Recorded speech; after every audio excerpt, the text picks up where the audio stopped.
अयोध्या की पवित्र भूमि पर 25 नवंबर 2025 को प्रधानमंत्री नरेंद्र मोदी ने राम मंदिर के शिखर पर केसरिया धर्मध्वजा फहराकर एक बार फिर सुर्खियां बटोरी है। लेकिन ये घटना क्या वाकई धार्मिक उत्सव थी या सिर्फ चुनावी राजनीति का एक हथकंडा? पीएम मोदी, आरएसएस प्रमुख मोहन भागवत और उत्तर प्रदेश के मुख्यमंत्री योगी आदित्यनाथ की मौजूदगी में ये समारोह हुआ, जहां मोदी ने भावुक होकर कहा कि सदियों से जख्म भर रहे हैं और 5 साल पुराना संकल्प पूरा हो रहा है। लेकिन क्या ये सब सिर्फ वोट बैंक की राजनीति नहीं है? आलोचकों का कहना है कि मोदी ने ध्वजा फहराकर गलत किया, क्योंकि इससे धर्म को राजनीति से जोड़कर उसकी पवित्रता को कलंकित किया गया है। प्रभु राम को वोटों के लिए इस्तेमाल करना कहाँ का न्याय है? ये दिन विवाह पंचनबी का था और मंदिर की प्राण प्रतिष्ठा के 673 दिन बाद ये हुआ। लेकिन क्या ये सब सिर्फ मोदी की इमेज चमकाने के लिए था? उद्धव ठाकरे गुट के नेता अंबादास दानवे ने इस पर कड़ी प्रतिक्रिया दी है, जिससे उन्होंने मोदी पर निशाना साधते हुए कहा कि भगवा फहराना स्वाभिमान की बात है, लेकिन इसका मार्केटिंग और राजनीतिक इस्तेमाल गलत। आइए इस पूरी घटना को एक खबर आधारित कहानी की तरह समझते हैं, जहां फैक्ट्स और सोर्सेस के साथ मोदी की आलोचना की जाएगी और दानवे के बयान से साबित किया जाएगा कि कैसे मोदी पर हमला किया गया। नमस्कार, मैं फिजा और आप देख रहे हैं इस वक्त 4 PM न्यूज और आप सभी का स्वागत है 4 PM में। दोस्तों, कहानी की शुरुआत होती है सदियों पुराने विवाद से। अयोध्या में राम मंदिर का मुद्दा 1528 से चला आ रहा है, जब बाबर के समय मस्जिद बनी थी। हिंदू पक्ष का दावा था कि वहां पहले राम मंदिर था। 1949 में मूर्तियां रखी गई। 1980 के दशक में वीएचपी ने आंदोलन चलाया और 1992 में बाबरी ढांचा गिराया गया, जिससे पूरे देश में दंगे हुए और हजारों जानें गई। आपको बता दें कि सुप्रीम कोर्ट ने 2019 में फैसला दिया कि वहां राम मंदिर बनेगा और मुस्लिम पक्ष को अलग जमीन मिलेगी। प्राण प्रतिष्ठा 26 जनवरी 2024 को हुई, जहां मोदी ने मुख्य भूमिका निभाई। अब 25 नवंबर 2025 को ध्वजारोहण हुआ, लेकिन सवाल यह है कि क्या मोदी को यह अधिकार था? दावर की रिपोर्ट के अनुसार मोदी ने दावा किया कि सदियों से जख्म भर रहे हैं, लेकिन आलोचक इसे राजनीतिक ड्रामा कहते हैं। टाइम्स ऑफ इंडिया के रिपोर्ट में साफ साफ लिखा है बड़े बड़े शब्दों में कि मोदी ने ध्वजा फहराई, लेकिन ये 500 साल पुराने संकल्प की पूर्ति है या सिर्फ बीजेपी की चुनावी रणनीति? दोस्तों, अयोध्या की मंगलवार की सुबह भक्ति और उत्साह से भरी हुई थी। सरयू नदी के किनारे मंत्रों की गूंज थी और हजारों भक्त रामलला के दर्शन के लिए इकट्ठा थे। इसी माहौल में प्रधानमंत्री नरेंद्र मोदी का हेलीकॉप्टर मंदिर परिसर के पास उतरता है। सुरक्षा बढ़ा दी जाती है और कैमरों का रुख उनकी ओर कर दिया जाता है। मोदी सबसे पहले सप्त श्री मंदिर पहुंचते हैं, जहां वो पूजा अर्चना करते हैं। इसके बाद वो राम दरबार में विशेष पूजन करते हैं और फिर रामलला के दर्शन करते हैं। पूरे समय मंदिर परिसर में माहौल भक्ति और राजनीति दोनों से भरा नजर आता है। लगभग 11:50 पे अभिजीत मुहूर्त में मोदी बटन दबाकर केसरिया ध्वजा फहराते हैं। आधिकारिक जानकारी के अनुसार यह ध्वजा लगभग 2 किलो का बताया गया, लेकिन इंडिया टुडे के मुताबिक असली ध्वजा 11 किलो का था और उस पर सूर्य, ओम और कोविदार वृक्ष की नक्काशी की गई थी। इसे 42 फीट ऊंचे पोल पर लगाया गया था। लेकिन अब सवाल ये उठता है कि क्या मोदी और बीजेपी के लिए धर्म एक राजनीतिक खिलौना बन गया है? दोस्तों, ध्वजा फहराने के समय मोदी की आंखें नम दिखाई दी। कैमरे लगातार उनके चेहरे को कैद कर रहे थे।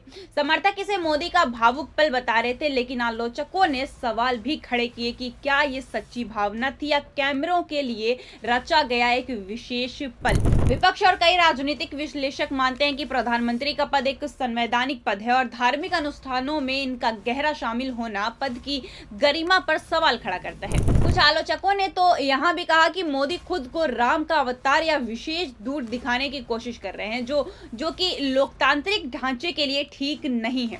दूसरी तरफ हिंदुस्तान टाइम्स की लाइव रिपोर्ट में मोदी ने कहा कि यह दिन इतिहास में दर्ज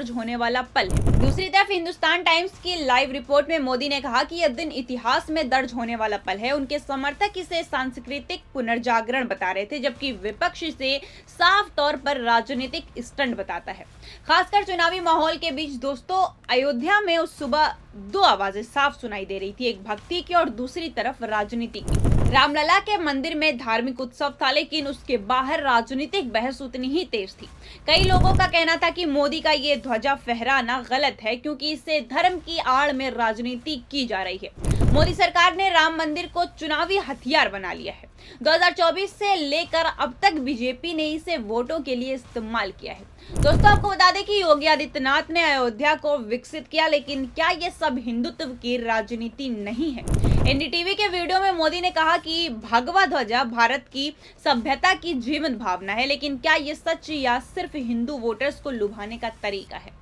आलोचक कहते हैं कि मोदी ने गलत किया क्योंकि देश में महंगाई, बेरोजगारी जैसे मुद्दे हैं, लेकिन वो राम मंदिर पर फोकस करके लोगों का ध्यान भटका रहे हैं। अब आते हैं उद्धव ठाकरे गुट के नेता अंबादास दानवे की प्रतिक्रिया पर। दोस्तों, दानवे ने मोदी पर सीधा निशाना साधा है। उन्होंने कहा कि श्री राम मंदिर पर भगवा लहराना तो स्वाभिमान की बात है। पूरे हिंदुस्तान में मंदिर जहां है वहां भगवा रहता ही है, ये कोई नई बात नहीं है। लेकिन राम मंदिर पर जो भगवा लहराया जाता है उसकी तो मार्केटिंग की जाती है, वो गलत है। प्रभु श्री राम का इस्तेमाल वोटों के लिए और राजनीति के लिए किया जाता है। प्रभु श्री राम तो सर्वव्यापी हैं।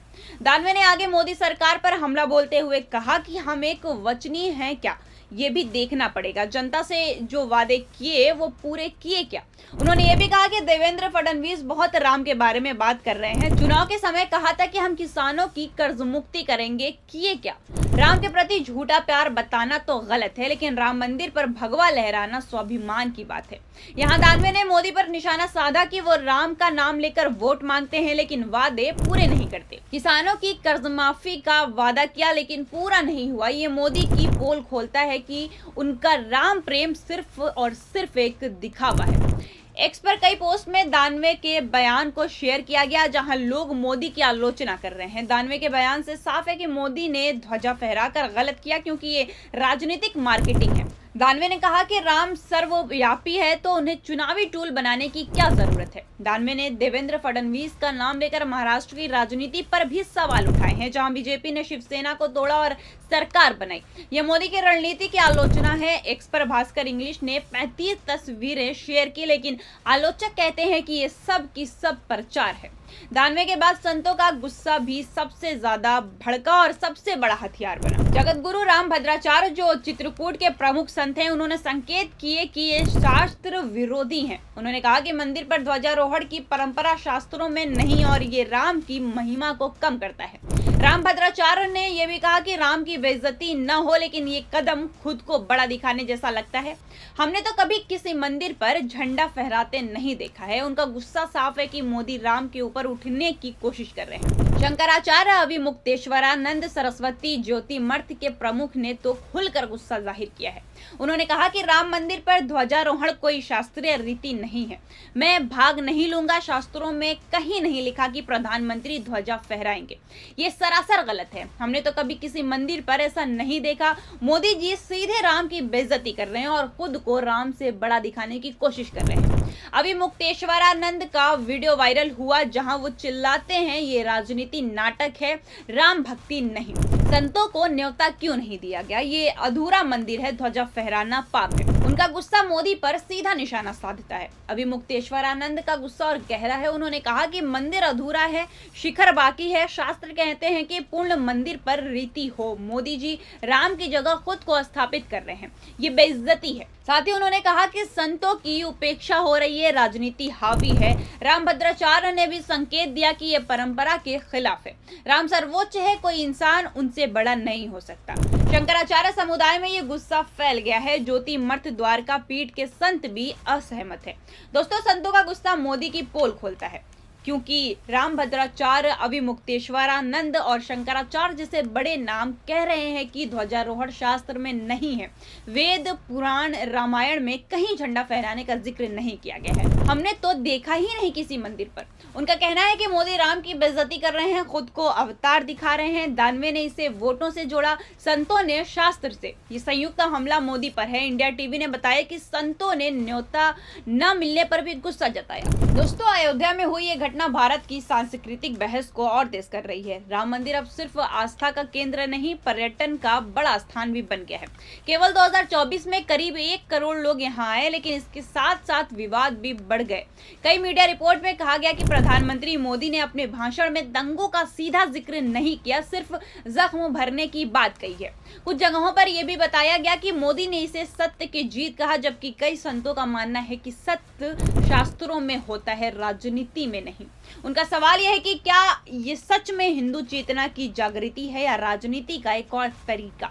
कुल मिलाकर पूरा मामला बता रहा है कि ध्वजारोहण को लेकर बड़ा विवाद खड़ा हो गया है। कुछ नेताओं ने इसे राजनीति से जोड़ दिया है और कई संतों ने शास्त्रों का हवाला देकर नाराजगी जताई है। अब देखना यह होगा कि मोदी आगे अब इस पर क्या सफाई देते हैं और कैसे इस विवाद से बचते हैं। तब तक के लिए बने रहिए 4 PM के साथ। मिलते हैं आपसे ऐसी देश दुनिया की बड़ी खबरों से।